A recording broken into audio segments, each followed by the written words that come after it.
All right. Did everybody get a chance to read through a few of those topics? Yep. So what did everybody find? This is all about knowledge application, and really what I saw from a lot of the resources was that ability to have students apply their knowledge in the classroom. But anybody find anything interesting there?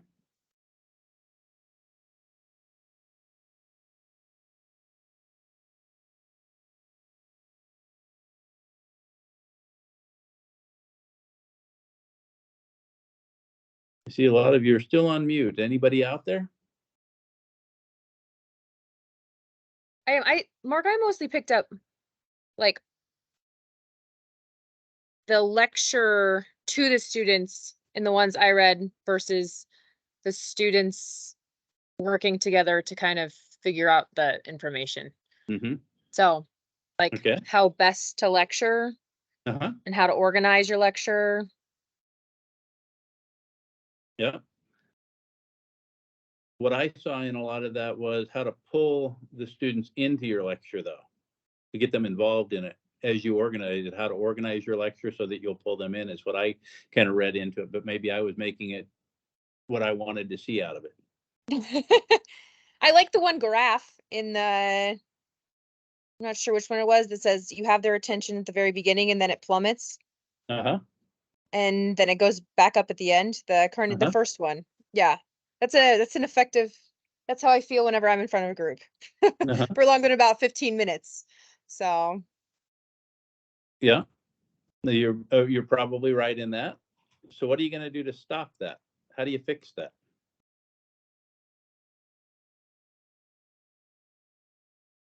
well, for me as a person who is not currently lecturing, I think it's much easier. Um, because in clinical, when we talk, it's not so much me to them. It's more they're talking and I am there just to clarify and expound on what they're discovering through their experiences. So I don't I don't know. So All right. How many students do you typically have on your clinicals? I have 8 at a time, which I love a Okay. small group. Yeah. So Yeah. yeah. Cool. Jeannie, what did you see? Well, I kind of gathered the same that you did about how to pull people into your presentation. And since I teach totally online, I really don't lecture, but I was kind of thinking of it as, just doing like community presentations and things as well as kind of how I was looking at it. So it was, I mean, it was interesting. I can't say I've got huge takeaways as of this Okay. moment, but So that was the other side I was thinking about was how does it apply to online pieces? Because these are lecture strategies, but what did I pick up from that? And one that Apple always tried to get us to do in our presentations was have many mini presentations instead of one big presentation. And what I really liked about the first resource was I think it was Harvard talking about having a concept map open your presentation. So what is my presentation going to look like? So if you built a concept map or a graphic or some kind of organizational piece, so people knew what the entire lecture was going to look like, give them that overview. Now you have a chance, if you break it into smaller segments and you give them that outline, to take a break. And now let's restart the lecture each time. So the next thing they said was signposts. What was it? Signposts and milestones or transitions, signposts and transitions. And I thought that was a really powerful piece to think about in our presentations. Instead of it being an hour-long presentation, can I do 3 20-minute presentations and have a signpost and a transition at that spot?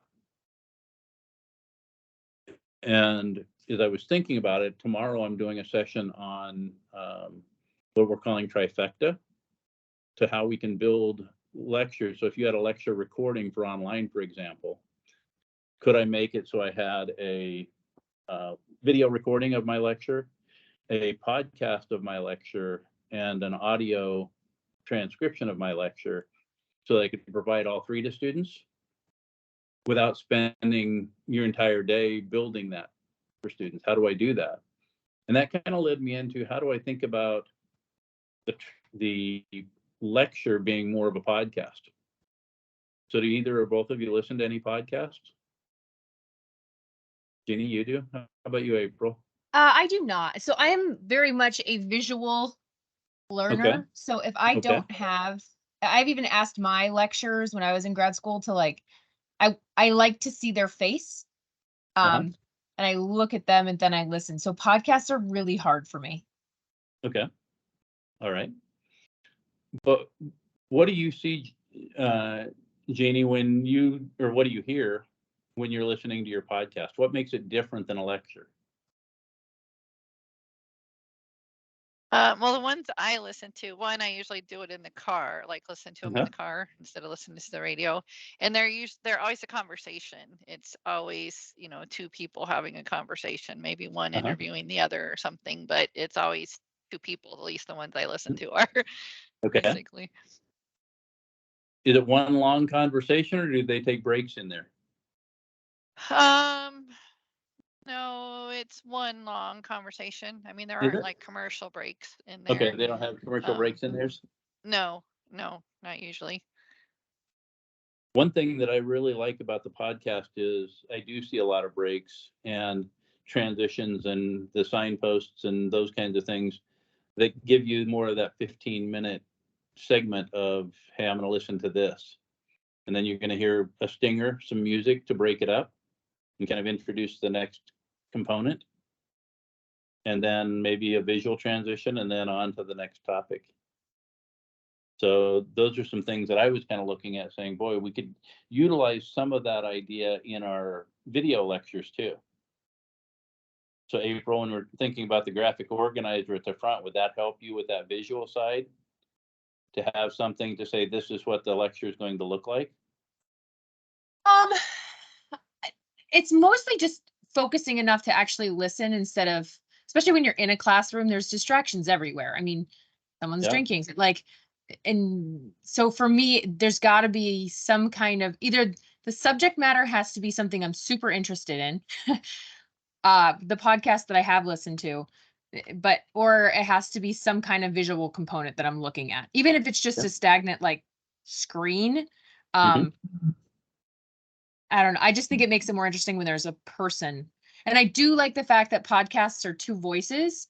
So you're not hearing the same voice for 40 minutes or an hour and a half, because sometimes that can be rough. How could we use that in maybe your online material to make it more interesting to listen and watch online?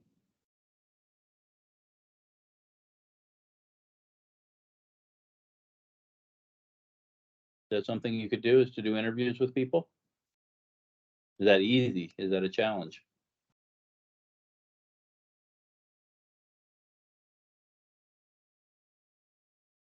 I mean, I think it's worth a go if you do have two co-teachers in a class, but I also think that's, I mean, it all comes down to how much effort you want to put into it. But I think the students are used to listening to things. I think they're used to having something in their ears at all times. Yeah. So, and that's just the way they grew up. So, and a lot of them are just auditorial people, and that's just the way they go through life, is listening to things all the time. So I must have transitioned into that generation, because that's the way I spend my life. I think I missed it too. No.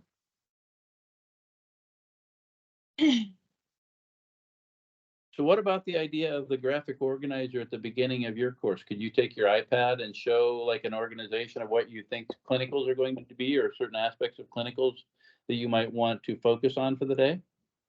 I don't. Since we're in the hospital, the day sets up what you talk about. So you can say, hey, we're going to talk about social determinants of health today, but the ones that you see set it up. So going into clinical, you can't have especially with peds, you can't have an agenda.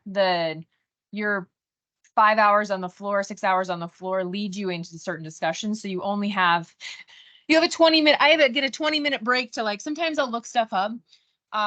This past week, I actually used their AV. I finally figured out which computer actually runs the software. So we're in a room that has AV capabilities. So I've brought up like a simple thing on like a tension pneumothorax before and let the students watch it. And then I also go into the people's charts and bring up like x-rays and things and kind of talk about, so if you can't, clinical is different. Like you don't necessarily plan for clinical. You plan what the students, we hope the students might experience, like they get to give certain meds, but you don't get to plan a lecture, which is kind of like what you see is what you're going to talk about. And maybe there's someone else who does plan their lectures, but I would love to know how they do it, because it's not really worth it talking. I mean, you can bring in with peds, especially, like they don't get a lot of peds content. So anything you're bringing up in the peds world is going to transition and help with that, you know, child through adulthood, the lifetime. And I don't know. It's like, I don't know, it helps them. It doesn't matter what we talk about, it's going to help them somewhere, because it's usually new things that they haven't experienced, and using what we see that we're talking about in lecture doesn't always translate to the peds world because it's such a small amount of information. So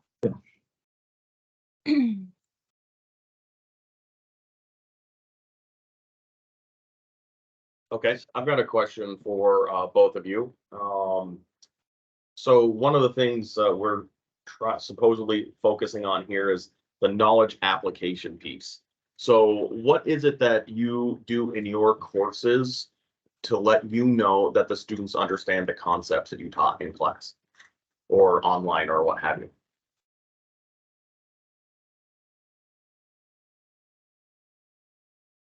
We do mostly, well, we do discussion boards, and then written assignments of a variety of fashions, whether it's a case study or well, and they oftentimes or sometimes create presentations or something as well.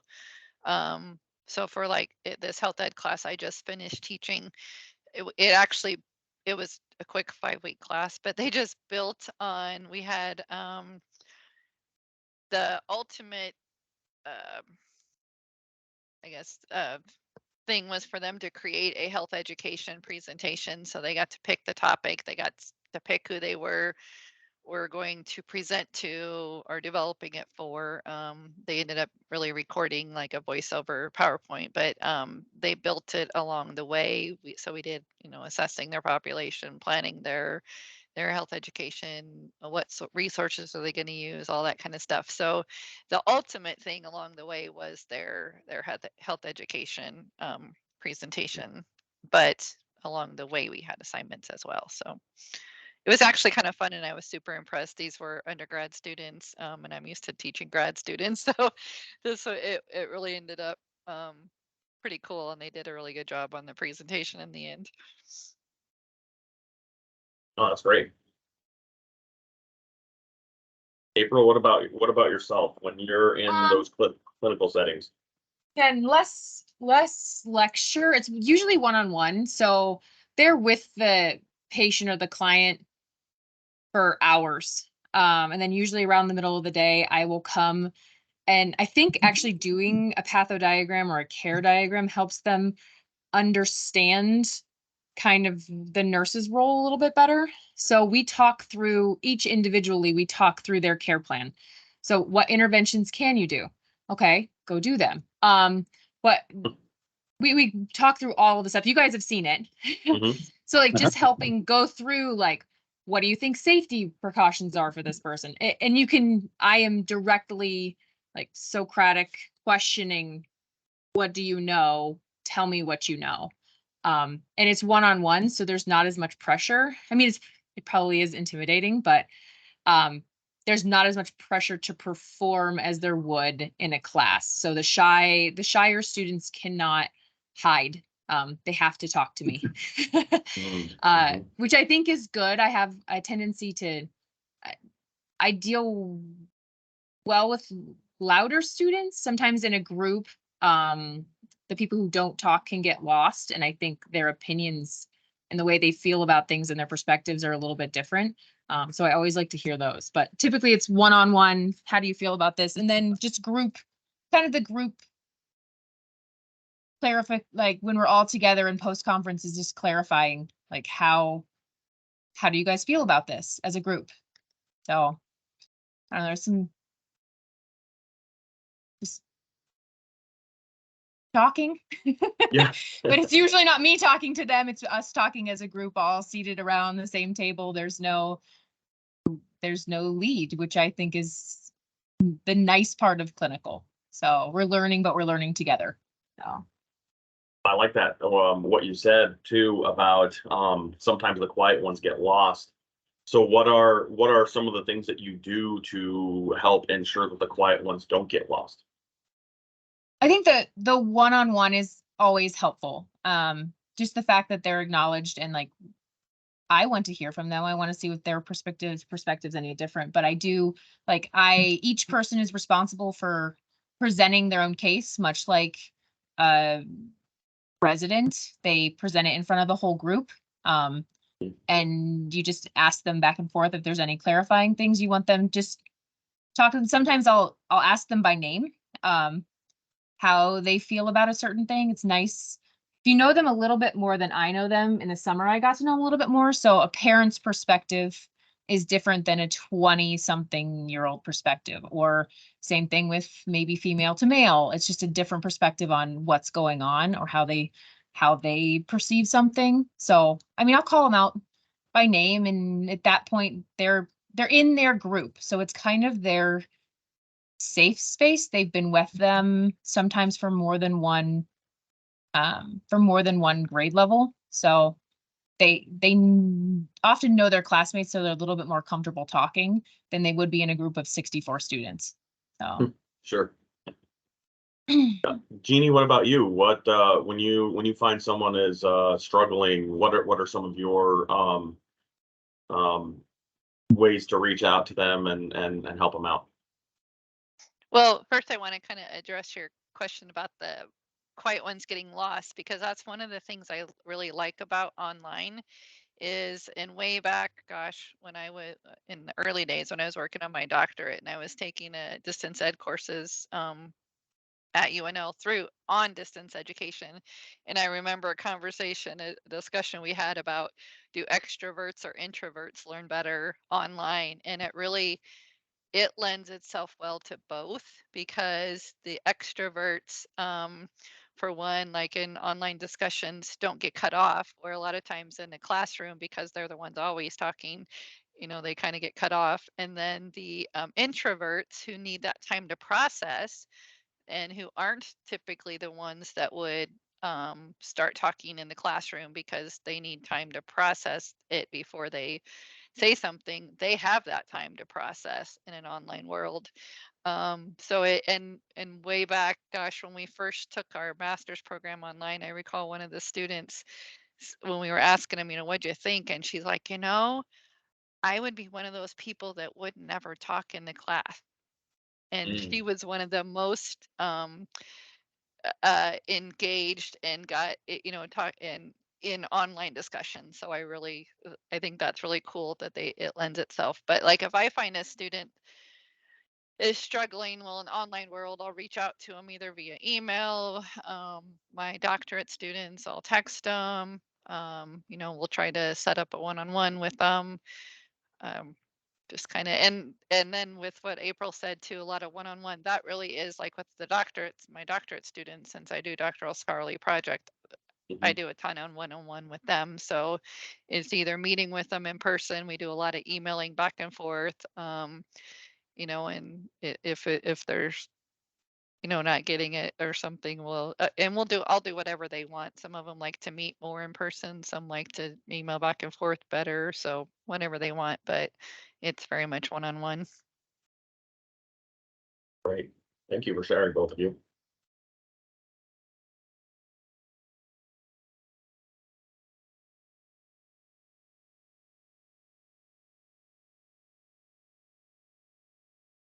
Beyond the sharing in one-on-one, are there activities that you feel like you could have them do that would pull them in?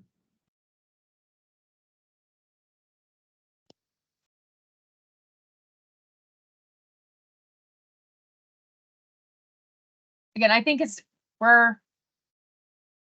since Jeannie mostly does online and I don't work in a regular lecture, I don't feel like the introverted students have any problems coming. I do think in a Mhm. regular lecture, yes, they do. But when Uh-huh.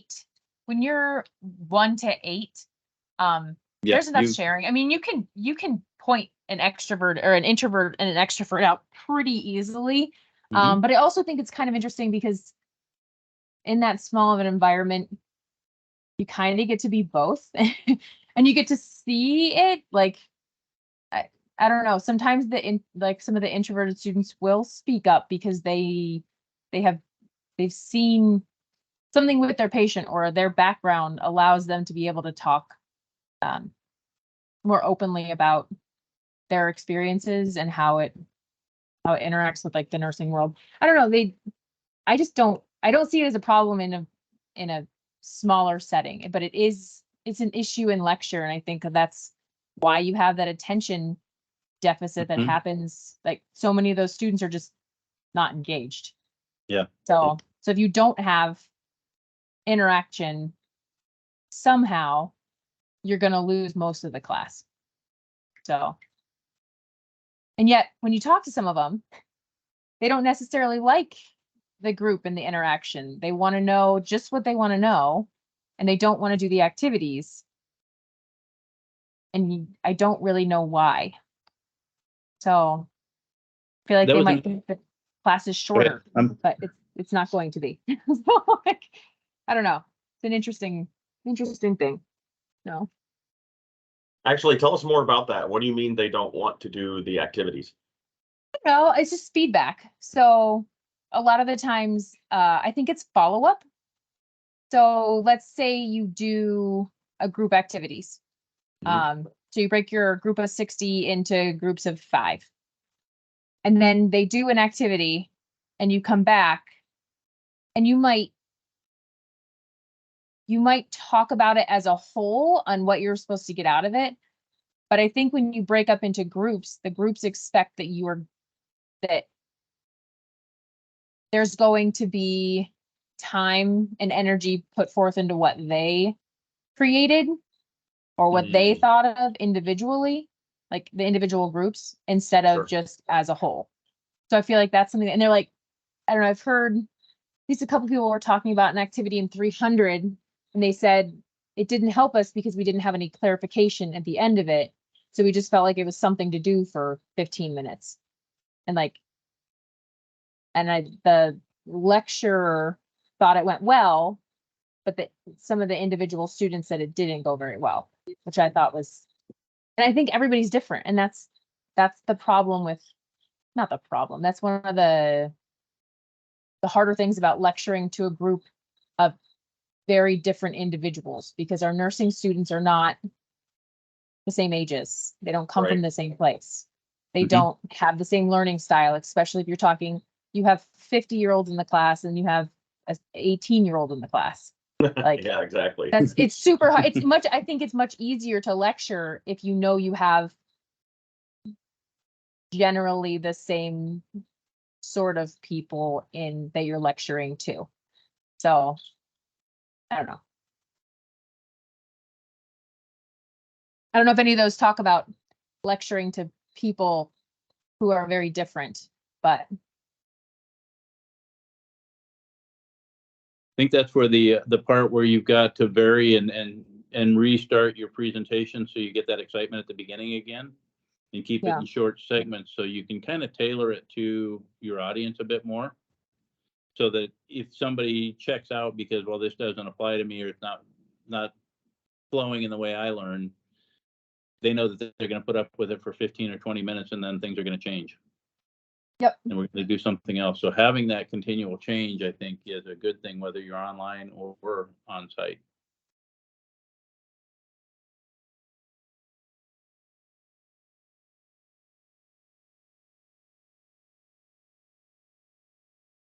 Yeah, but her point too about, different students of, well, even, a variety of ages are really grabbing experience in there, I guess. Mhm. And even this undergrad class I just finished, it was a small group, but one of the students has, she was a older non-traditional student, had had her associates for years, been out working in the field for years, had actually been home for uh, a few years too, and then, came back to get her bachelor's. And then there were a couple that were very, right out of high school kind of students who were, maybe had just starting their career in the field. And so, it's kind of cool because they're able, the students, obviously the younger ones, are able to learn a lot from the one with more experience as well. But yeah, it is different because you've got the person who's got a lot of experience and um variety, that just plays in a lot to how they learn and what they learn and what they already know. So, but yeah, I think you find that everywhere though, but it does make it a little challenging sometimes. But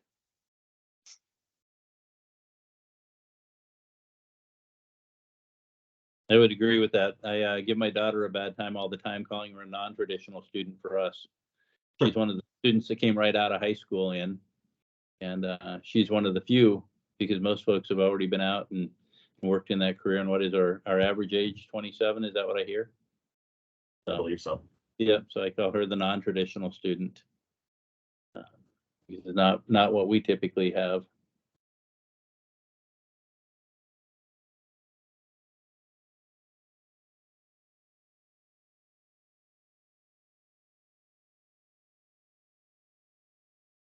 So April, what was making me think about you was a discussion we had yesterday too about apathy and empathy and some of the other things that maybe need to be brought out. Is there something you could have students look for when they walk into a clinical along those lines? It might be safety, it might be, so looking for specific things that they could come back in a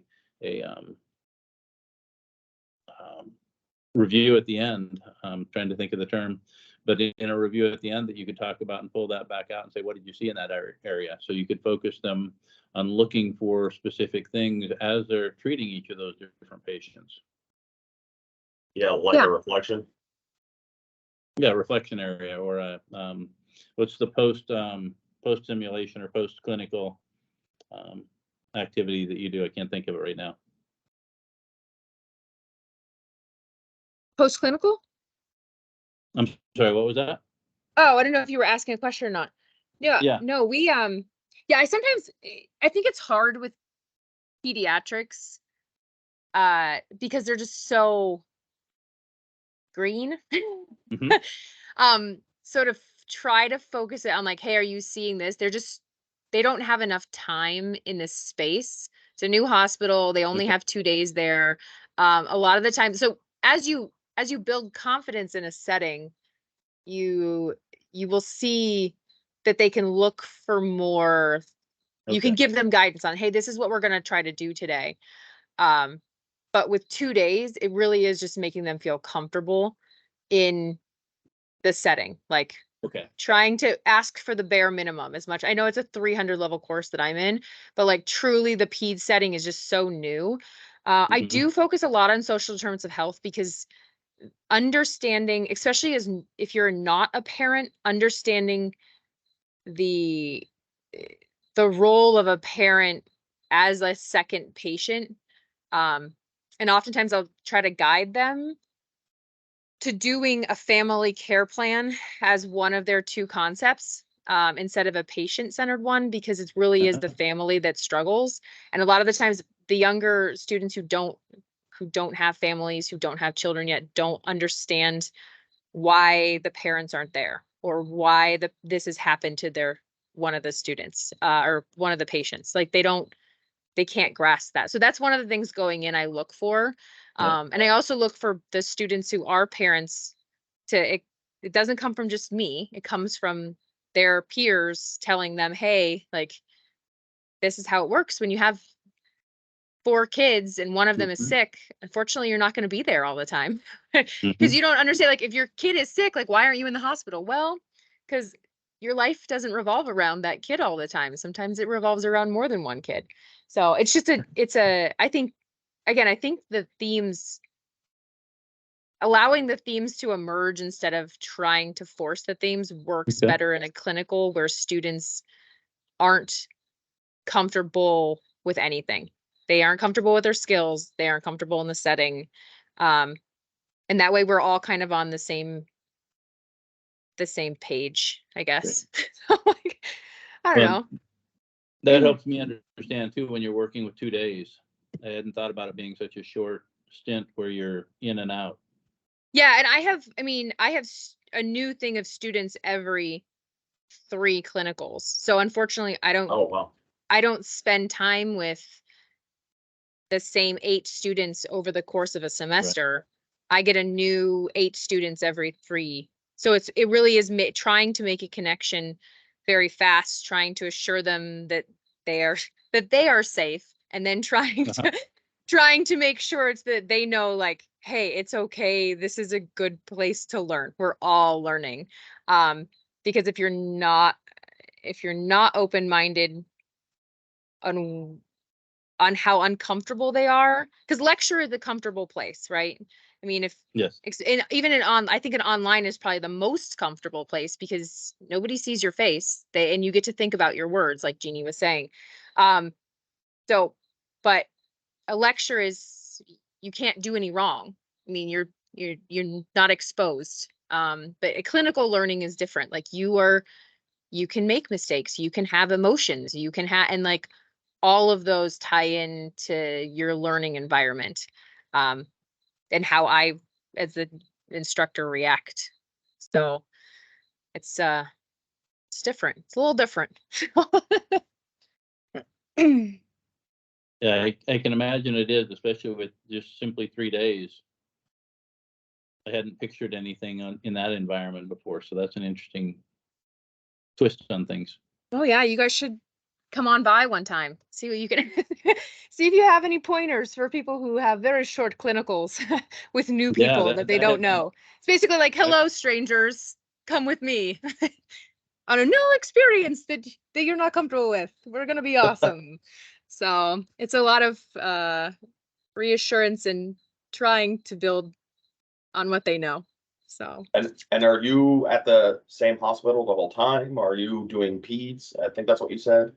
yeah, so I'm in children's hospital the whole time. So, but we're on different floors. So I'm not on the same floor. I don't know the same.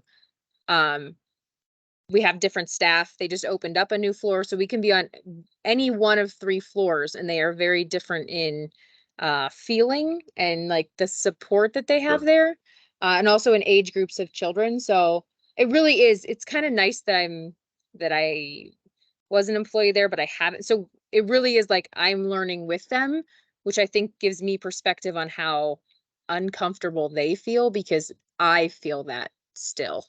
Mhm. There really is no, these are not my coworkers. They are just people who I help out 2 times a week. So, yeah, and Yeah, I I would don't like know. to set something up like that. That'd be very good. Yeah, if you want to come to a post clinical, I can give you a time and we can meet you. You can even have lunch with us if you want. Read. Wednesday or Thursday, your choice. Awesome.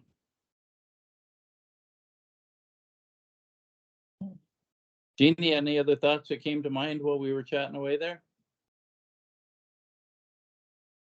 No, just that I can't imagine, April, that must be really hard to have literally a few days with students who you don't know and they don't know you. So, gosh, bless your Yeah, heart. and well, I think that's the just coming from a person who doesn't lecture, or if the clinical instructors that you have in lecture, you kind of have a much better footing to go into a clinical. They already trust you, and they already kind of know you, and you know more about their personalities and how you can kind of finagle, just like getting them one-on-one help and getting them all to participate.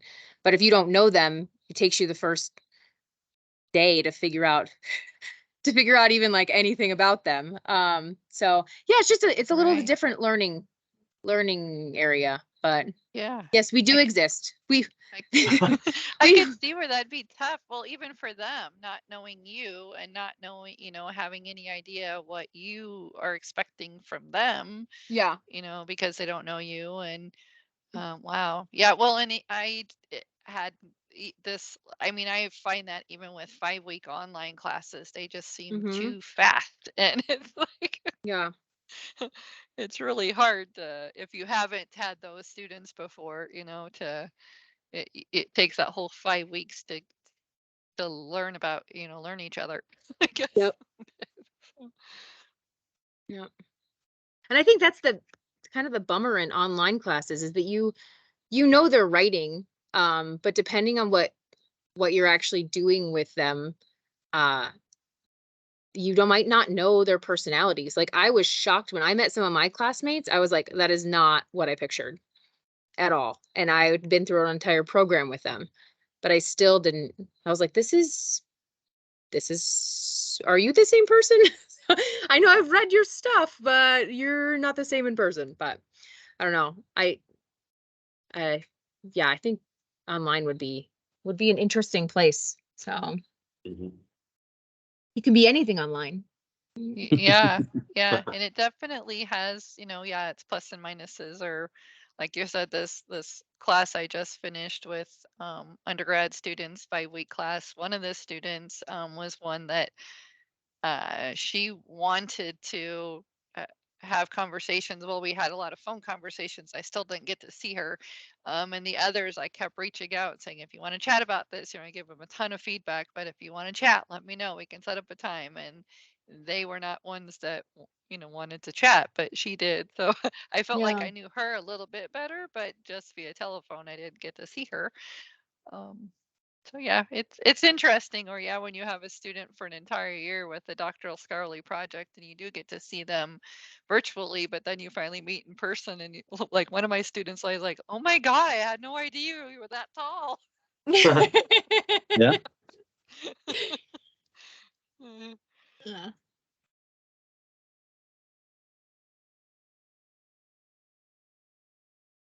All right. Did we talk this one out then? Any other topics or thoughts you have? Yeah, it would have been really great to have someone who actually does traditional lectures on here. Yeah. Since there's just this, but like, yeah, I just as someone who hasn't, this is great, great, great resources to look through. So Well, we'll keep, yeah, we're starting to dwindle. Spencer and I were talking about that, so we got to get people back in and chatting again. I don't know if this was just a rough week or where it was, but awfully quiet to start the week off. So we'll see yeah, what we and I can don't know get if, doing to is get this more the folks in. typical time that you do it on Tuesdays? It is. Okay. And that's one of the questions I'm going to have for folks. Is this a good time? Would there be a better time? So what do you two have for feedback? Is this a good time?